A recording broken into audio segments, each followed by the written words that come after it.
It is my extraordinary pleasure to introduce Dr. Shinnar because of his titles, his knowledge and wisdom, and his personal support to me and to us. He is a professor of neurology.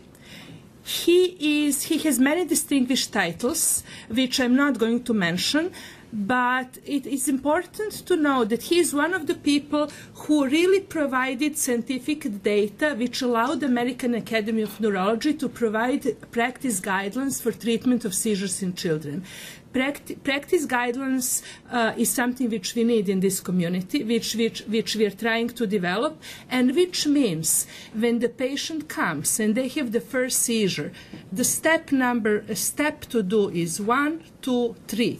If that does not work, the step is, so we have a plan of action, and we really do not have good plan in action with Rett syndrome. Dr. Shinnar is the director of clinical research in this hospital and college, medical college, and most importantly, he is my mentor. And he really has goodwill to help us design good quality trials, which will hopefully lead to practice guidelines and better care for us and our girls, but also for those who do not have available centers close to their homes and their physicians. So welcome, please, Dr. Shinnar. Thank you. So I'm going to try and not be too intimidating, because this topic tends to get glazed looks even from our residents and faculty, because it involves that dirty word statistics sometimes. So this is going to be actually an overview of it, and please don't hesitate to ask questions. So why do clinical trials? After all, don't you just know this worked for your child? Or doesn't the doctor know, oh, your kid's better? Well, I can give you 2 examples. Apricot pits for cancer, if anybody remembers, worked by anecdote till somebody actually did a clinical trial and found out they were worse than placebo. And secretin, which was all over the web, that a doctor gave to autistic children, and they all were better, and parents all reported they were better, so the NIH spent several $1 million on a randomized clinical trial that turned out it worked as well as placebo, but the doctor got a lot richer who gave it, but it didn't work any better than placebo. So it turns out, and particularly too when you look at behavioral outcomes, in headache trials, in pain trials, in agitation behavior trials, there's a 30 to 40% placebo effect.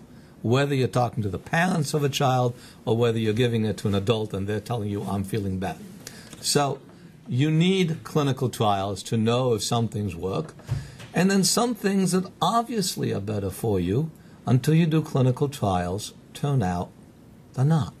So for example, if you have diabetes, isn't it obvious that tight regulation of glucose, so it doesn't go up and down a lot, should be good for you compared to a little looser regulation?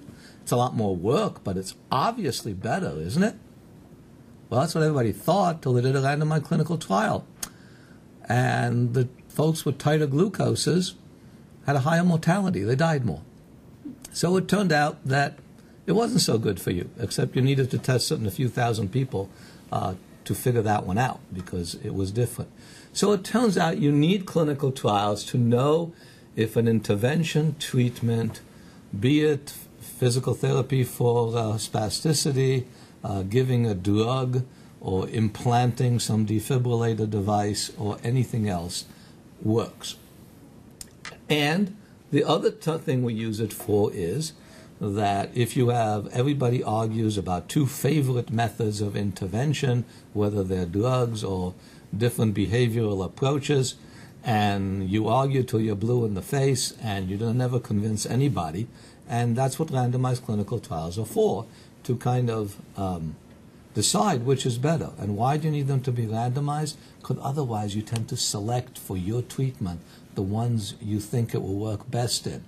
And even if your treatment isn't very effective, you tend to select those who respond to anything more.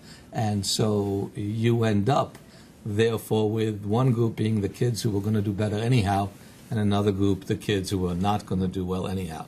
And that's why they need to be randomized. And again, you can apply this to anything. And the summary statement, that some of you may have heard of the Cochrane database, which is an evidence-based database for lots of different diseases, not just in neurology, started by Archie Cochrane, a biostatistician in England. And the real problem is that, as I keep trying to explain to people when I teach methodology and epidemiology, is that contrary to what all clinicians and parents believe, the plural of anecdote is not data. So if around the table there are 3 of you who had a good response to something, that's wonderful, interesting, and means we should test it more, because that's how we don't go around testing things without some evidence, anecdotal at least, that they may have efficacy. But just because a few people posted on the web that it worked for them, that's not data. And we've all been led down the garden path by expensive treatments that turn out to not do anything besides put money into the pockets of those who provide them.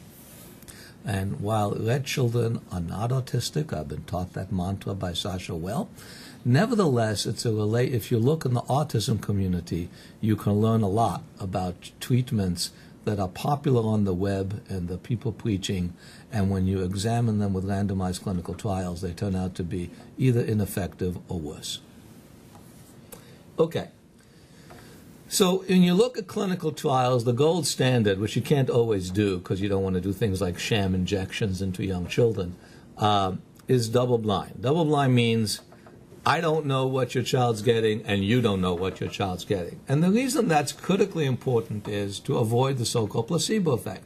If you know your child is getting a drug, you believe your child's going to be better. You have a lot vested in it. You've went into a lot. And by the way, it's not because you are in any way different than anyone else, because when you take for yourself in adults drugs, the same effect is seen, okay? Actually, even more so.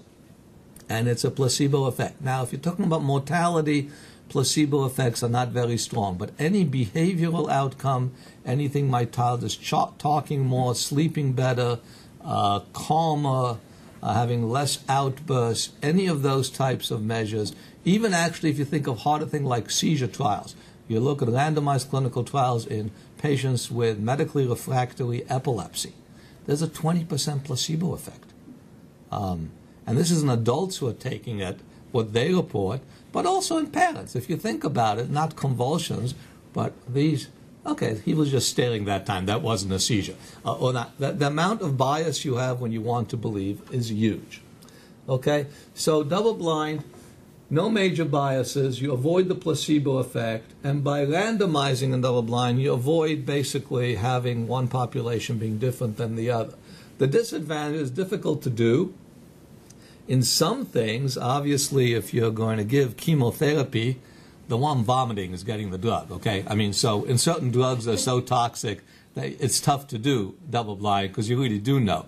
But amazingly enough, drugs that cause sedation and stuff, the placebo group is reporting sedation too when you tell them that that's the effect of the drug in all studies. All right, placebo is what used to be called a sugar pill. We don't call it a sugar pill anymore because sugar is not really a placebo, right? But so placebo is, quote, ineffective or sham treatment, or basically that what you're getting, we think as much as we know, has no biological activity in anything, okay? And the technical word in science is placebo. Thank you. Okay, and the ethical issues. So you can't always do double-blind. So when I do trials in infantile spasms in young babies and I give ACTH, which is given by injection, there are real ethical issues with giving sham injections to babies. So we don't. But at least you can then single-blind, namely the person who's reading the EEG and seeing if it's better or not, does not know which drug the patient, whether the patient was on drug A or drug B. So you can still try and get some objectivity. That's a single blind.